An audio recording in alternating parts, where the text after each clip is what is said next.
O programa Bem no Ar está trazendo vários temas polêmicos ultimamente. Nós falamos nessa semana sobre alta de combustíveis e nós vamos falar agora sobre um tema de extrema relevância para o indivíduo, que é justamente a questão do esgotamento, a síndrome de Burnout e entre outras coisas que fazem parte agora, parte integrante da vida no cotidiano do trabalhador brasileiro. E eu vou conversar agora com a doutora Tássia Prado. A doutora Tássia, que é de Brasília e também atua em Santos, ela vive lá e cá. É um prazer ela tê-la aqui e vamos conversar sobre isso, né? Com certeza, é um tema muito importante e um tema que tem reflexo na vida de todos os brasileiros e eu ouso dizer de toda a sociedade. Porque quando eu tenho um trabalhador adoecido, eu acabo tendo toda uma sociedade adoecida, sejam com o impacto nos filhos na escola, o impacto do esposo, da esposa, o impacto de toda a família. E a síndrome de burnout, infelizmente, ela tem crescido mais a cada dia no Brasil e é muito triste, porque é um lugar que o trabalhador dá a sua vida, a gente brinca, né? O trabalhador vai trabalhar, ele dá o sangue pela empresa e é função da empresa resguardar esse trabalhador. A gente fala muito dos ambientes insalubres, dos ambientes periculosos, então tem o adicional de insalubridade, o adicional de periculosidade, mas por que não também cuidar do ambiente de trabalho para preservar a saúde mental do trabalhador? Isso é o que a gente não tem visto aqui no Brasil e por isso os dados aumentam. Bom, em 2018, a última pesquisa que fizeram, 32% dos trabalhadores brasileiros foram acometidos com síndrome de burnout. Então isso cresce diariamente. Até retificando a síndrome de burnout, que eu falei errado,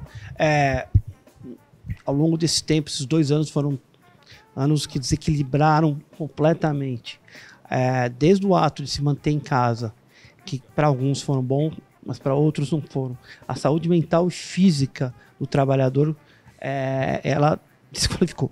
Como as empresas devem que fazer? Elas devem contratar psicólogo. Como é que elas devem proceder para não ter um esgotamento completo e assim até demissão em massa, né? Porque as pessoas estão realmente mal.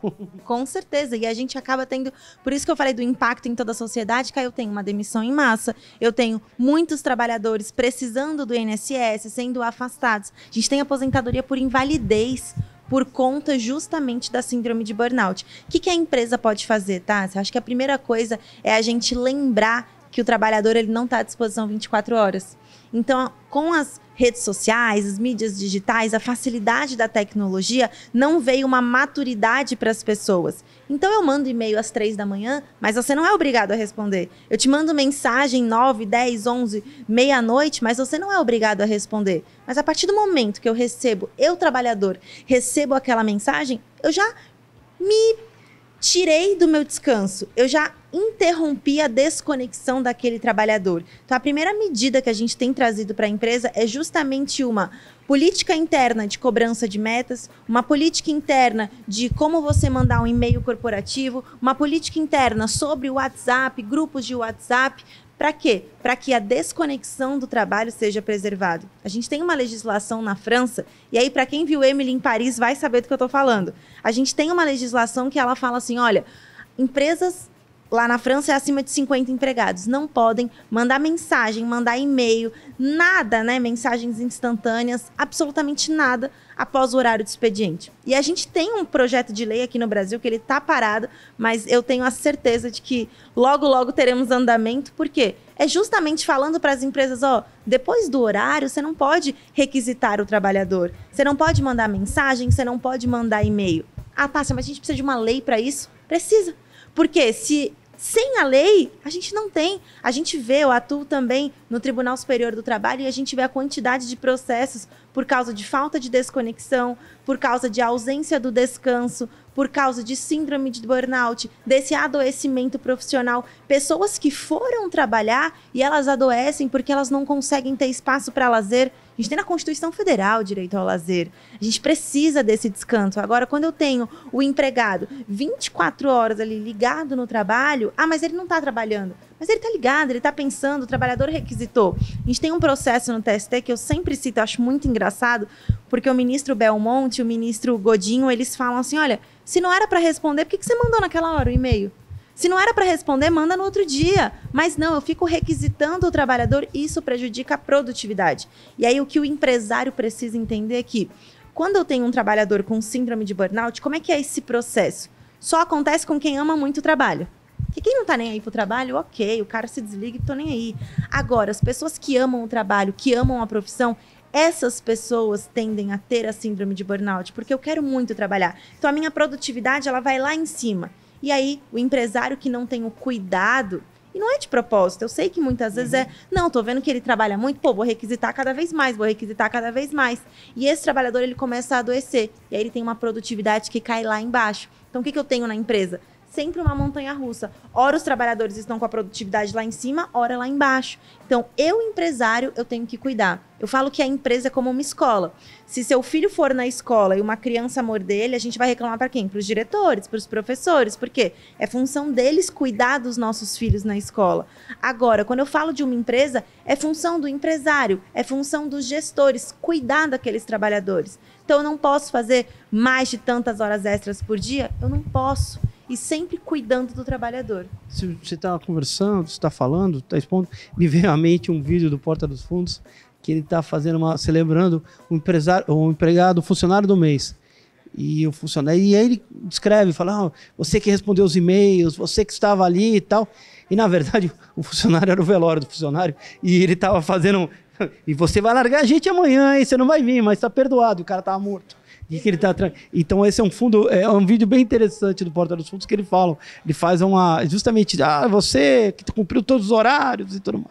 Embora amanhã não vai fazer isso, mas está perdoado porque o cara estava realmente morto porque se doou muito. Agora, tudo que você tá comentando é lógico. Nós aí somos um país em terceiro mundo, em desenvolvimento, com muita gente, com muita matéria para exportar, muito produto, ou seja, o Brasil é um país que gera muito trabalho, embora tenha muitos desempregados, mas esse mercado de trabalho está tão acirrado que faz o trabalhador querer cada vez mais ter que produzir e tudo mais.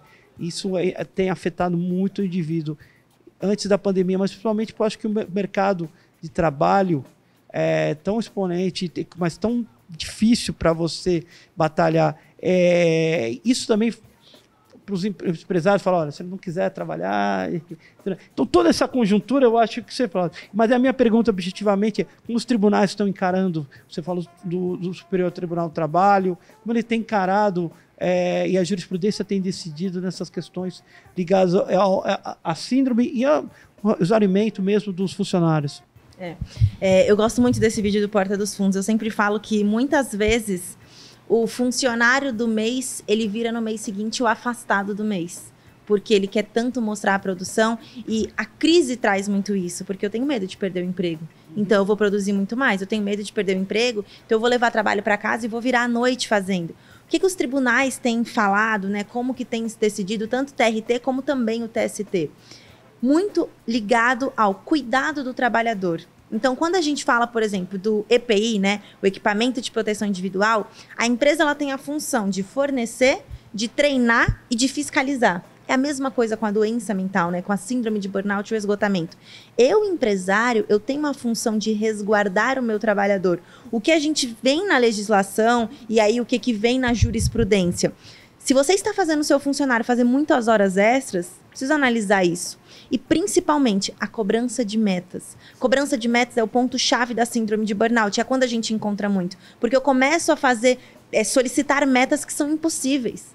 Então, outro dia, eu estava fazendo um parecer para uma empresa e ela falou assim, não estou entendendo por que é uma meta abusiva. Eu falei, é possível eu limpar, por exemplo, 10 ar-condicionados em 1 hora? Tássia, não. Tá, então por que você tem essa meta?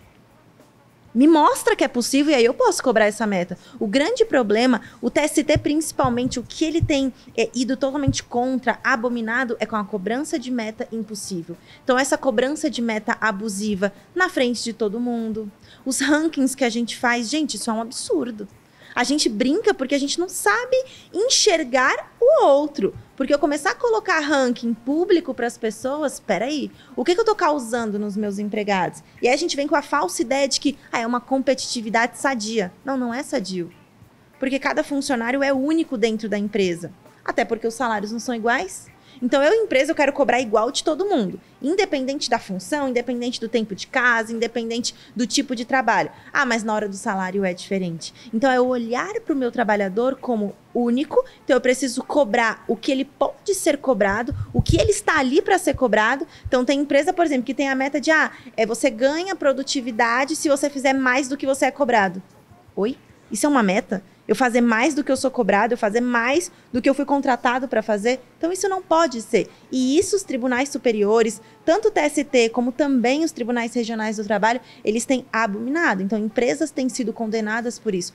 Principalmente metas abusivas. E aí a gente vê as grandes condenações de bancos, porque eu tenho aquelas metas que são absurdas, que não cabem naquele período. Então, eu peço para abrir X contas em um mês e o banco nem atende X pessoas nesse mês.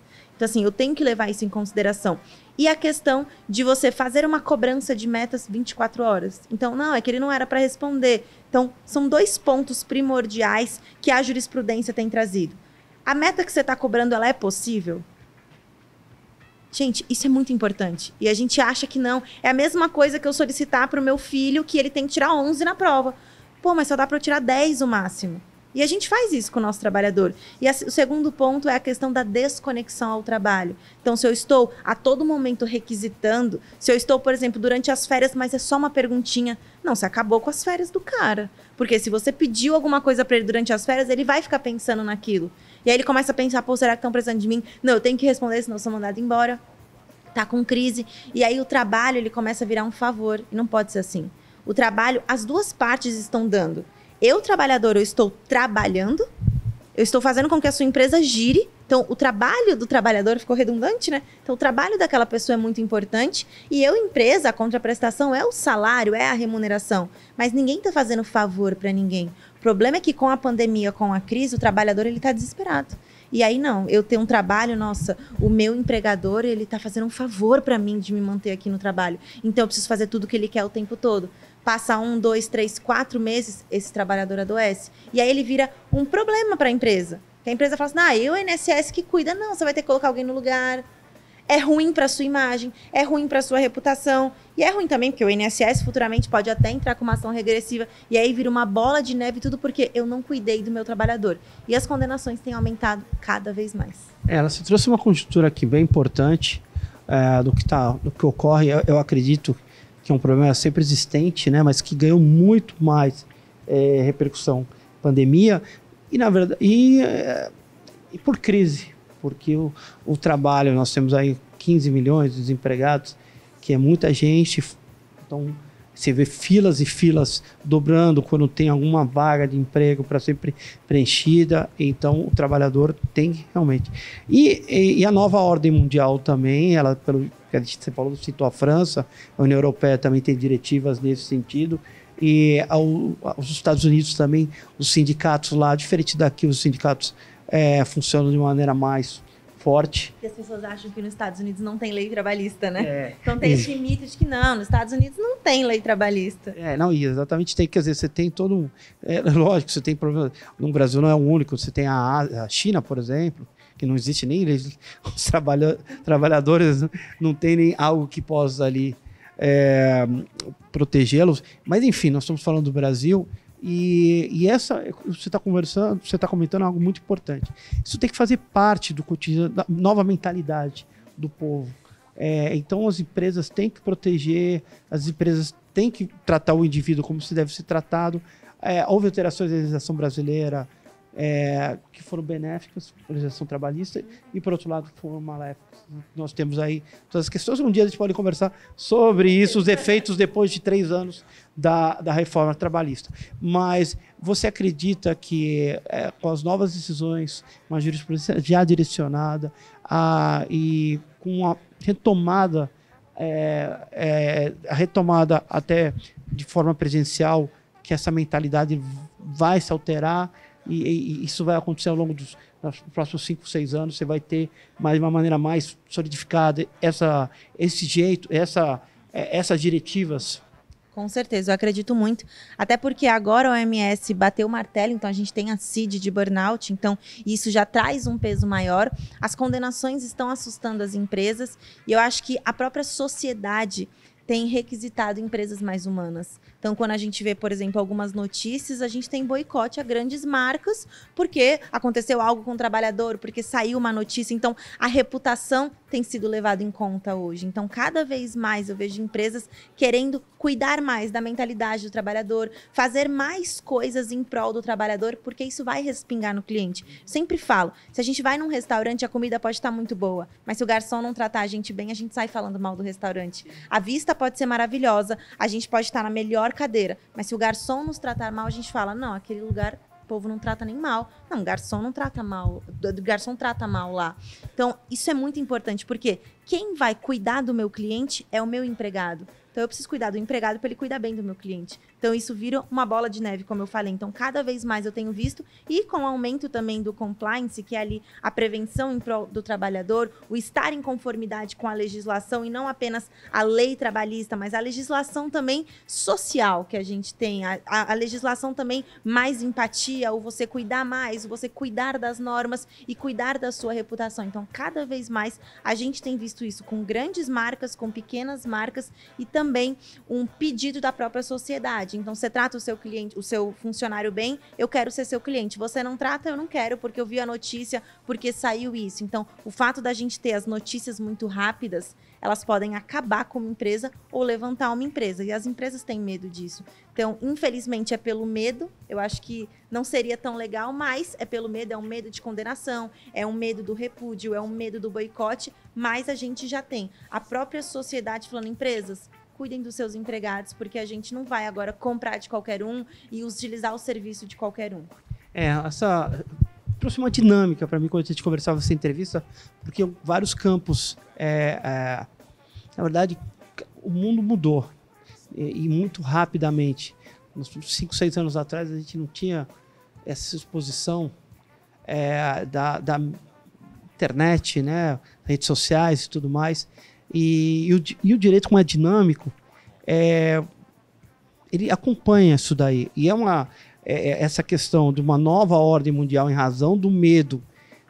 Não importa, você muda ou pela razão, quando você entende que tem que mudar, ou pelo medo. Então, é importante, não importa como vem, mas sim a mudança. E novas áreas do direito. Aqui, eu tenho conversado muito com jovens advogados, que o mercado de trabalho mudou completamente. E o compliance hoje é um campo muito interessante e está gerando emprego por questões como essa que a doutora Tássia colocou. Essas questões que geram receio traz obrigatoriamente uma contratação preventiva. E aí o advogado entra. Então, no mercado saturado, onde o e-commerce tomou conta de um monte de coisa, que fez uma cadeia toda acabar, que a cadeia que gerava trabalho para o advogado, com contratações pessoais, ali diminui muito, o banco contratava muito, mas novas formas surgem. E essa é uma delas. Eu conversei aqui com a doutora Tássia, tem muito assunto, mas o nosso tempo é escasso. Eu queria parabenizá-la pela entrevista e também já convidando a doutora para possíveis novos debates, que os debates não encerram aqui. O direito é dinâmico e ele voa, e aí os assuntos aparecem. Muito obrigado. Muito obrigada, eu espero vocês na próxima.